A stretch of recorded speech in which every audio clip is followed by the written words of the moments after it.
السلام علیکم ورحمۃ اللہ وبرکاتہ۔ ان الحمد للہ نحمده ونستعینه ونستغفره ونعوذ باللہ من شرور انفسنا ومن سیئات اعمالنا من يهده اللہ فلا مضل له ومن يضلل فلا هادی له واشهد ان لا الہ الا اللہ وحدہ لا شریک له واشهد ان محمدا عبده ورسوله صلی اللہ علیہ وآلہ وسلم وصحبہ وسلم تسلیما کثیرا۔ اما بعد، آج قرآن کریم سے بے توجہی، بے رغبتی کیوں؟ یہ بہت اہم موضوع ہے جس پر کچھ عرض کرنا چاہتے ہیں تاکہ یہ امت مسلمہ اپنے زوال کے بعد فلاح و کامیابی کی طرف گامزن ہو سکے، اور اس کا ذوق و شوق پچھلے دور کی طرح، سنہری زریں دور کی طرح آج بھی بہترین ہو جائے۔ اس کے لیے قرآن کریم سے رغبت پیدا کرنا، ذوق و شوق سے قرآن پڑھنا، اور وجوہات تلاش کر کے کہ قرآن سے بے توجہی کیوں ہے اور بے رغبتی کیوں ہے، اس بارے میں کچھ گزارشات ہیں۔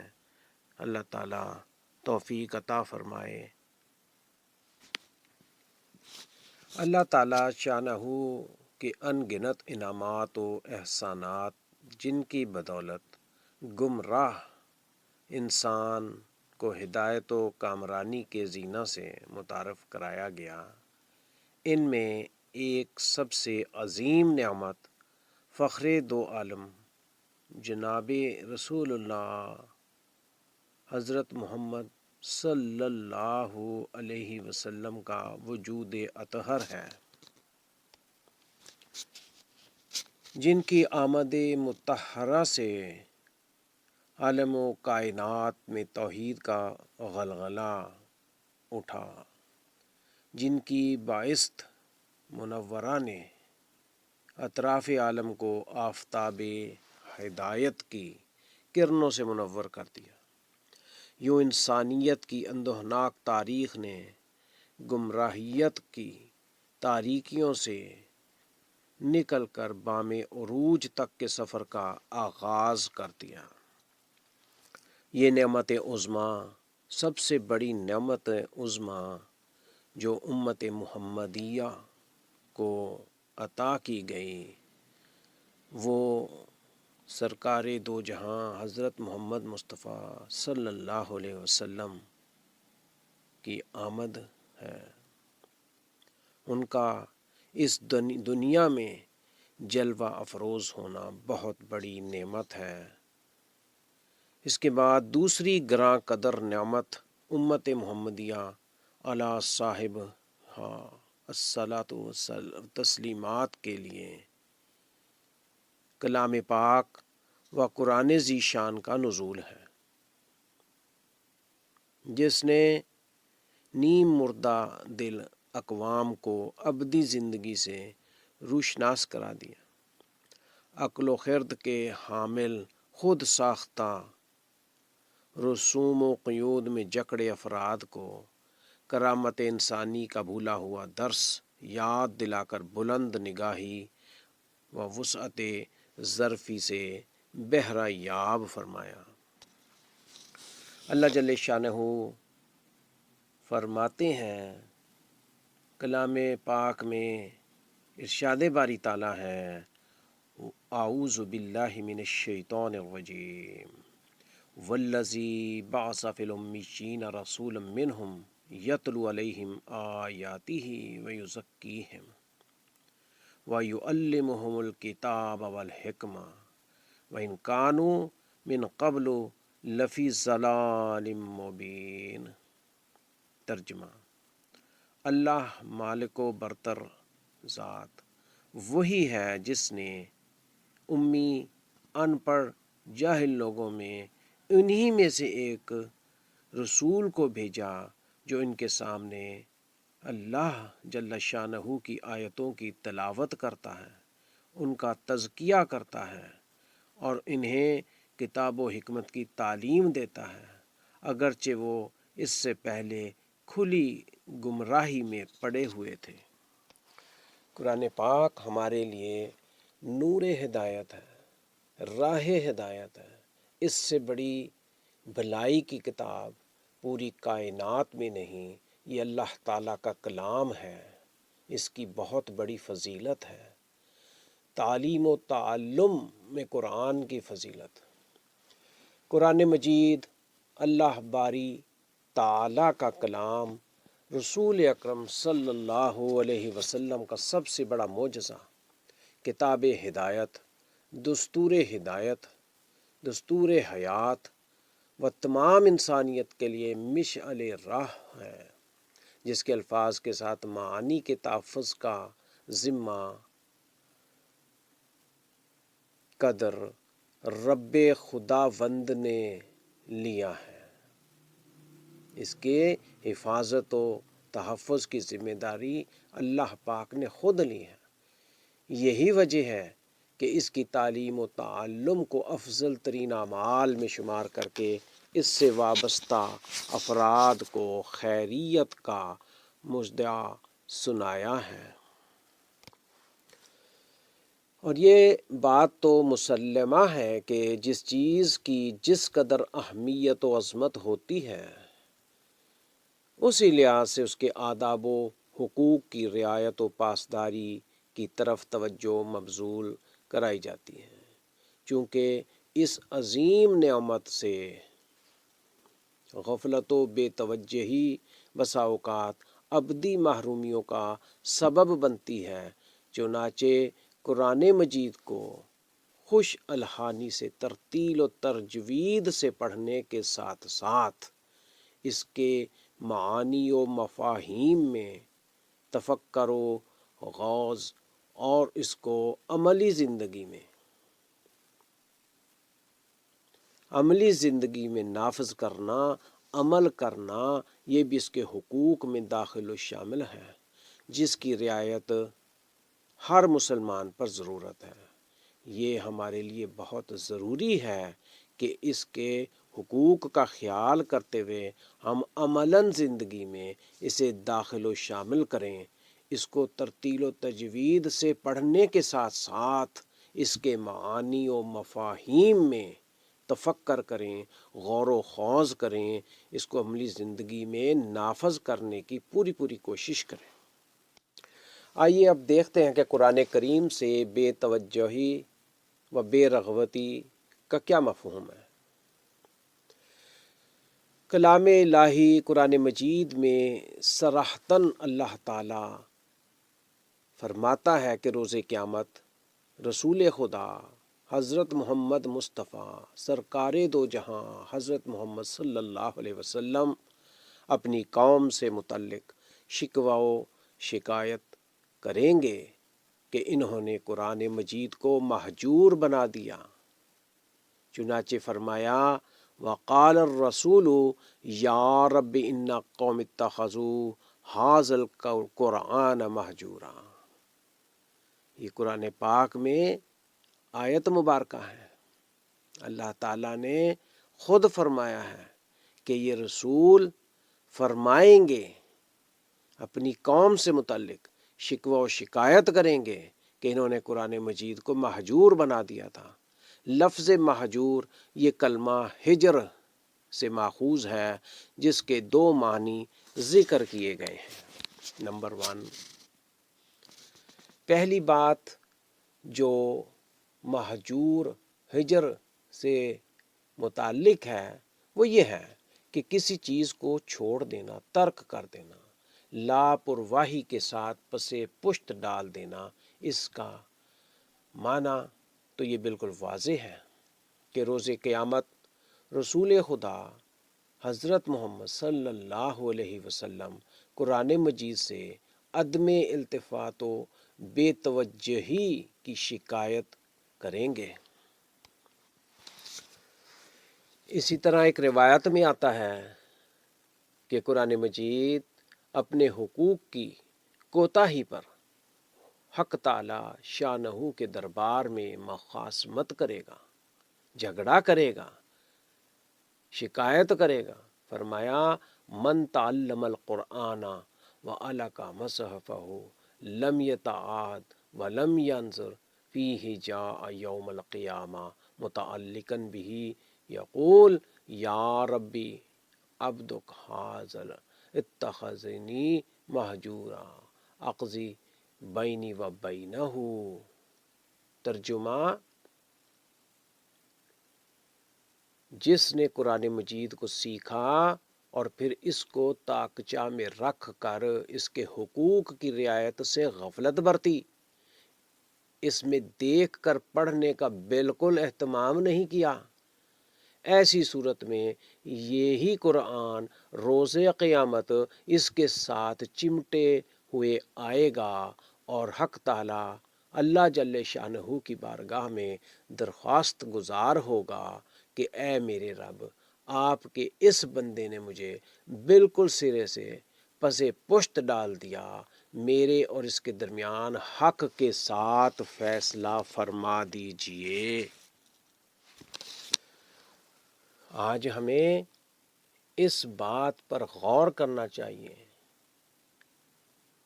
کہ قرآن پاک جو شکوہ اور شکایت اللہ تعالیٰ سے کرے گا، کیا کہ من تعلم القرآن وعلق مصحفہ لم یتعہدہ ولم ینظر فیہ جاء یوم القیامہ متعلقا بہ یقول یا ربی عبدک ھذا اتخذنی مہجورا اقضی بینی و بینہ۔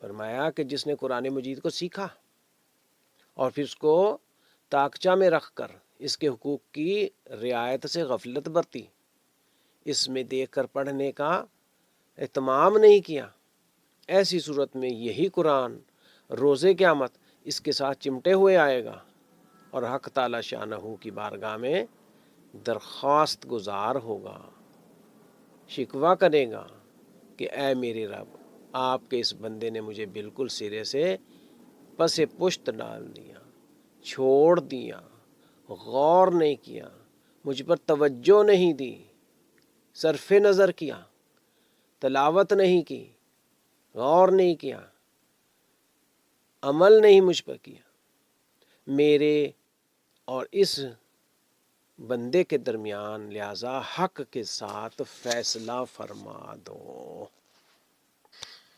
اس کے ساتھ ساتھ نبی مکرم حضرت محمد صلی اللہ علیہ وسلم بھی اس بات کی شکایت کریں گے، یعنی ہذیان و بدگوئی روز قیامت نبی پاک صلی اللہ علیہ وسلم کا یہ شکایت کرنا کہ یہ اقرار حق سے روگردانی کرنے والے قرآن مجید کو لغو و عبث کلام تصور کرتے ہوئے اس کو تختی مشق بناتے اور اس کو استہزاء کا نشانہ بناتے تھے اور اس کے سامنے آوازیں بلند کر کے اس کی تحقیر و توہین کا ارتکاب کرتے تھے۔ قیامت کے دن اللہ تعالیٰ کے رسول حضرت محمد صلی اللہ علیہ وسلم اس بات کی شکایت کریں گے کہ یہ اقرار حق سے روگردانی کرنے والے تھے، قرآن مجید کو لغو و عبث کلام تصور کرتے تھے، اس کو تختی مشق بناتے، اس کو استہزاء کا نشانہ بناتے تھے اور اس کے سامنے آوازیں بلند کر کے اس کی تحقیر و توہین کا ارتکاب کرتے تھے۔ اللہ تعالیٰ سے دعا ہے کہ اللہ تعالیٰ اس قرآن کی بے رغبتی سے، قرآن کی بے رغبتی و بے توجہی سے اللہ پاک محفوظ ہمیں فرمائے اور ہمیں ذوق و شوق سے اس کے حقوق ادا کرنے کی توفیق عطا فرمائے۔ آئیے ہم ذرا اب غور کریں ہجر القرآن کی عملی صورتیں کیا ہیں، یعنی عملاً قرآن کو چھوڑ دینا کیا ہے، یعنی کس بات کو ہم یہ کہہ سکتے ہیں کہ قرآن چھوڑا گیا ہے، قرآن پر توجہ نہیں دی گئی۔ علامہ حافظ ابن القیم نے اپنی کتاب الفوائد میں حجر القرآن کی 5 عملی صورتوں کا ذکر کیا۔ 5 عملی صورتوں میں بیان کیا ہے کہ حجر القرآن کی کیا صورتیں بنتی ہیں، کیا تفاصیل ہیں۔ آئیے اس پر غور کرتے ہیں، جو یہ ہے۔ نمبر 1، تلاوت قرآن اور سماعت میں بے توجہی کا اظہار کرنا، یعنی قرآن پاک کی تلاوت اور اس کا سننا، اس کی تلاوت سننے میں بے توجہی کرنا، بے رغبتی کرنا، لاپرواہی کرنا، شوق و ذوق کا مظاہرہ نہ کرنا۔ یہ پہلی اہم عملی صورت ہے جو حافظ ابن قیم اپنی کتاب الفوائد میں ذکر کرتے ہیں۔ عام طور پر یہ مشاہدہ ہے کہ قرآن مجید کو مخصوص حالات، مثلا غم و کرب، مخصوص زمان، مثلا کسی عزیز کی رحلت و وصال پر تلاوت کیا جاتا ہے۔ باقی ایام میں اس کو نہایت غفلت کے ساتھ الماری یا اوپر اونچائی پر رکھ دیا جاتا ہے۔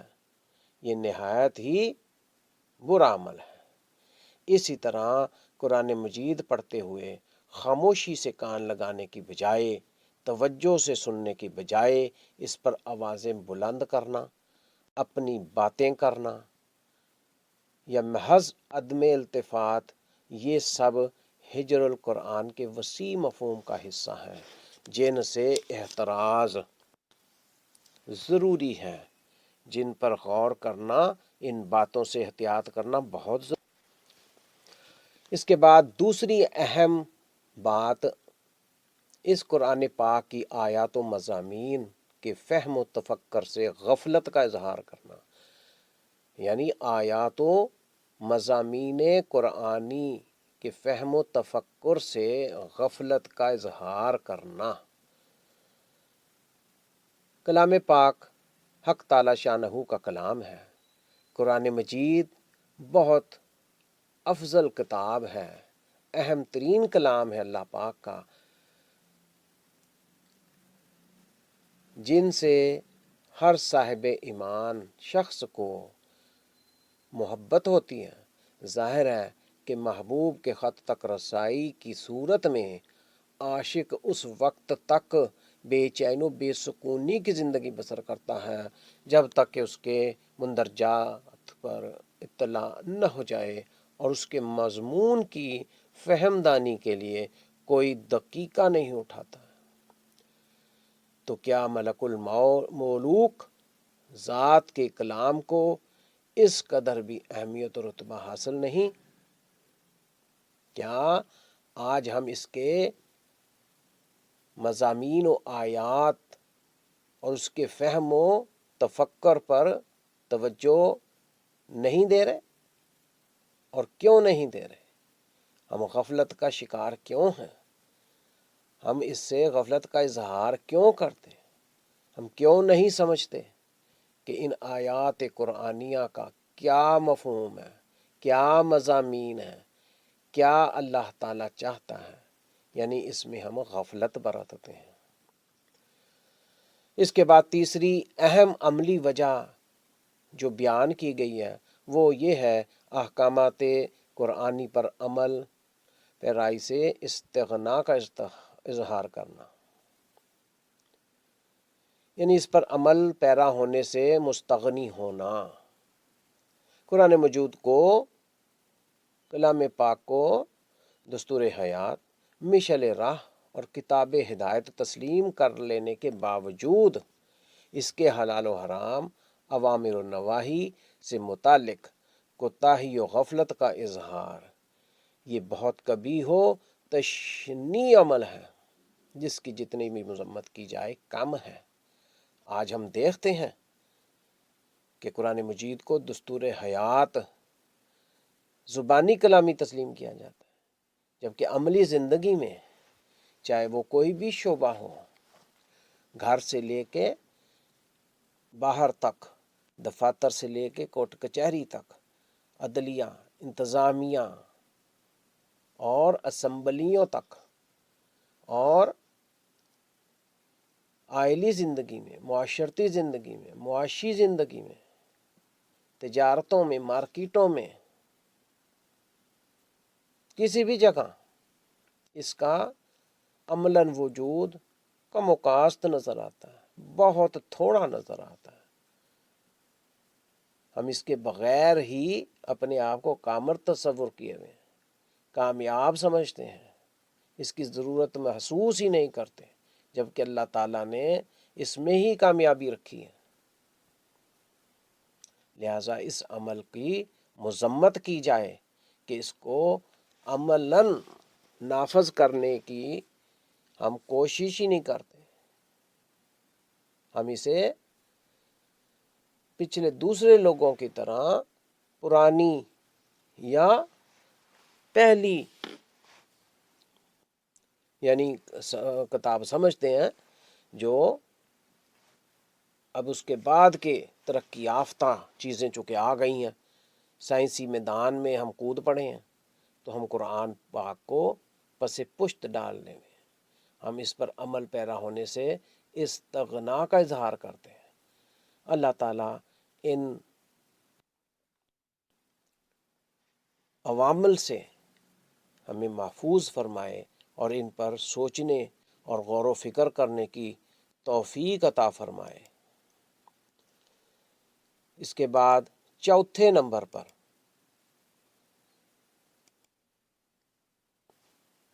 اہم ترین جو بات اس سے آگے پیش آتی ہے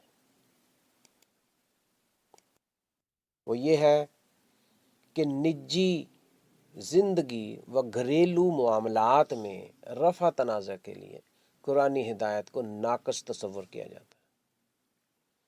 اپنی نجی زندگی میں، اپنی انفرادی زندگی میں، اپنے گھریلو معاملات میں کوئی اختلاف ہو جائے، تنازع ہو جائے، اسے رفع کرنے کے لیے قرآنی ہدایت کو حقیر جانا جاتا ہے، عملاً حقیر جانا جاتا ہے، اس کو نہیں لیا جاتا، ناقص تصور کیا جاتا ہے۔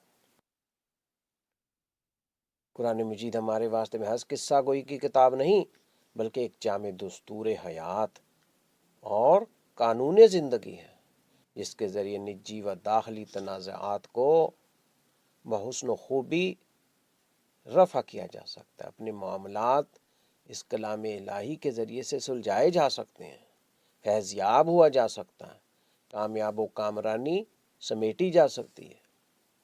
یہی وجہ ہے کہ اس کو حکم و فیصل تسلیم کرنا اور اس کے مطابق زندگی کو ڈالنا اس کے حقوق میں داخل و شامل ہے۔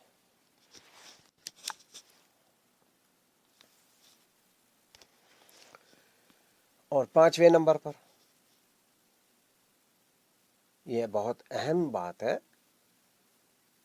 کہ امراض جسمانی و روحانی کے لیے نہایت مفید و باعث شفا ہے۔ یعنی عملاً ہم اس سے بھی مفید فائدہ حاصل نہیں کر پاتے۔ انسانی جسم جو غم و تکلیف، بیماریوں کی اماج گاہ ہے، اس میں روحانی و جسمانی امراض و تکالیف سے نجات کے لیے بعض آیات کا ورد بطور علاج نہایت مجرب ہے۔ ذکر و فکر اور درود اور ورد اذکار کا بار بار قرآن پاک ذکر کرتا ہے، اللہ پاک کی تسبیح بیان کرنے کا حکم دیتا ہے، اللہ پاک کو کثرت سے یاد کرنے کا درس دیتا ہے۔ فرمایا گیا کہ اپنی زبان کو اللہ کے ذکر سے تر رکھا جائے، اس میں شفا ہے۔ جب اس کلام پاک کے نزول کی تاثیر سے پہاڑ اپنی جگہ سے ٹل سکتا ہے، تو روح انسانی سے حسد و عداوت، کینہ و بغض و دیگر اس جیسی بیماریوں کو مکمل کیسے صاف نہیں کیا جا سکتا۔ اس سے اس قسم کی بیماریوں کو مکمل طور پر صاف کیا جا سکتا۔ لہٰذا ہم یہ کہہ سکتے ہیں اور یہ پورے یقین سے کہہ سکتے ہیں کہ کلام الہیہ قرآن پاک میں جسمانی امراض کے ساتھ ساتھ روحانی بیماریوں کی شفا بھی موجود ہے۔ یہ روح کو تر و تازہ رکھتا ہے۔ کلام پاک قرآن مجید روح کو تر و تازہ رکھتا ہے، اس میں زندگی کی رمق دوڑاتا ہے۔ تمام امراض جسمانی ہو یا روحانی وہ دور ہو جاتے ہیں، ان کو شفا و صحت مل جاتی ہے۔ اس لیے قرآن پاک کو مضبوطی سے تھام لینا اور بغیر بھولے اس کا خیال کرنا، اس کی تلاوت کرنا، اس پر عمل کرنا، اس پر غور کرنا چاہیے۔ اللہ تعالیٰ ہمیں محفوظ فرمائے اور ان امور پر غور کر کے عمل کرنے کی توفیق عطا فرمائے۔ اس کے ساتھ ساتھ قرآن مجید میں رب تعالیٰ شانہ نے ارشاد فرمایا، قل ہوا للذین آمنوا ہدی وشفاء، یعنی یہ قرآن مجید اہل ایمان کے لیے ہدایت و شفا یابی کا ذریعہ ہے، باعث شفا ہے، باعث ہدایت ہے۔ اس کلام الہیہ سے ہم ہدایت و شفا پا سکتے ہیں۔ یہ اللہ تعالیٰ نے ہمارے لیے راہ ہدایت، صراط مستقیم اور صراط شفا بنا کر بھیجی ہے، مگر آج ہم عملاً ان چیزوں کو بہت کم لیتے ہیں اور بہت دور ہیں ان چیزوں سے۔ یہ ایک مینول ہے انسانی زندگی کو صحیح چلانے کا۔ قرآن پاک انسانی زندگی کو، انسانی معاشرے کو، پوری امت قوم کو چلانے کا یہ مینول ہے۔ اللہ تعالیٰ انفرادی و اجتماعی معاملات کو، ان کی اصلاح کو اس میں بیان فرماتے ہیں، ترقی و کامیابی کا ذکر فرماتے ہیں۔ اس قرآن سے بہت سی قوموں نے عروج پایا اور بہت سی قومیں اس کے ذریعے تنزلی کا شکار ہو گئیں۔ اللہ تعالی ہمیں محفوظ فرمائے اور ہمیں بار بار اس کی تلاوت، اس کا ذکر، اس کا فکر، اس کی دعوت دینے کی توفیق عطا فرمائے، آمین۔ آئیے اللہ تعالی جل شانہ سے دعا کریں کہ وہ ہمیں قرآن مجید کے ساتھ صحیح تعلق اور وابستگی قائم کرنے اور اس کے حقوق کی پاسداری، اس کے حقوق کا خیال کرنے کی توفیق، خاص توفیق عطا فرمائے اور روز قیامت اس کو ہمارے خلاف حجت بننے سے محفوظ فرمائے اور اس کا شکوہ شکایت آج ہم دنیا میں غور کریں اور اللہ تعالیٰ کے حضور اس کی رضا کے لیے اپنے آپ کو پیش کر دیں اور قرآن پاک کی حجت بننے سے اللہ تعالیٰ ہمیں محفوظ فرما دے، آمین یا رب العالمین۔ وآخر دعوانا ان الحمد للہ رب العالمین، والسلام علیکم ورحمۃ اللہ وبرکاتہ۔